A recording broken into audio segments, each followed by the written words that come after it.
ధనవంతులకు లేదా ఈ లోకములో ఉన్నతంగా ఉండేటువంటి వారికి స్థలం ఇవ్వడం కాదు, కానీ ప్రభువుకి స్థలం ఇవ్వాలి మనం. ఎవరికండి?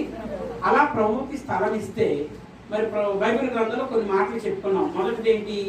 యేసయ్యకి స్థలం ఇస్తే మొట్టమొదటి ఏం జరుగుతుందండమ్మా? రక్షణ కలుగుతుంది. ఏంటండమ్మా? రక్షణ. రెండవది, యేసయ్యకు స్థలం ఇస్తే క్షమాపణ కలుగుతుంది. యేసయ్యకి స్థలం ఇస్తే క్షమాపణ కలుగుతుంది. మూడవది, యేసయ్యకి స్థలం ఇస్తే స్వస్థత కలుగుతుందట. యేసయ్యకి స్థలం ఇస్తే ఏమవుతుందండి? స్వస్థత కలుగుతుంది. యేసయ్యకి స్థలం ఇవ్వకపోతే ఆటోమేటిక్గా మనకు అర్థమవుతూ ఉంటుంది. అలాగే నాలుగో విషయాన్ని కూడా మనం చెప్పుకున్నాం. నాలుగోది ఏంటంటే యేసయ్యకు స్థలం ఇస్తే సమృద్ధి కలుగుతుంది. ఏం కలుగుతుందండి అమ్మా? సమృద్ధి. మీరు మీ కుటుంబాలు సమృద్ధితో నింపబడాలి అంటే మనం ఎవరికి స్థలం ఇవ్వాలి? యేసయ్యకు స్థలం ఇస్తే దేవుడు మన కుటుంబాన్ని సమృద్ధిగా దీవించుగాక. ఇక ఐదవ సంగతి, యేసయ్యకు స్థలం ఇస్తే అద్భుతాలు జరుగుతాయి. ఏం జరుగుతాయండి?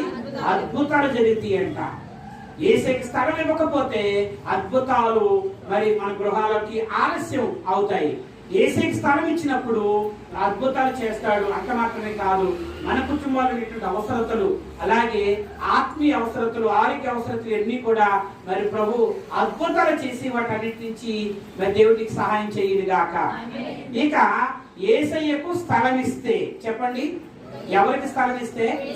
యేసయ్యకు స్థలం ఇస్తే అంటే దేవునికి స్థలం ఇస్తే ఆరవది ఏంటంటే ఆశీర్వాదాలు వస్తాయట.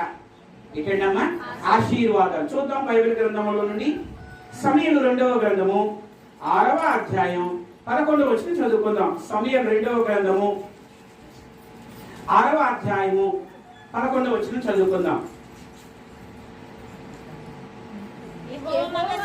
యెహోవా మందసము 3 నెలలు గిత్తీయుడగు ఓబేదెదోము ఇంటిలో ఉండగా యెహోవా ఓబేదెదోమును అతని ఇంటి వారందరినీ ఆశీర్వదించెను.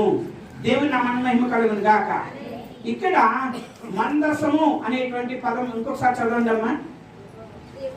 యెహోవా మందసము. ఎవరి మందసం ఇది? యెహోవా మందసం.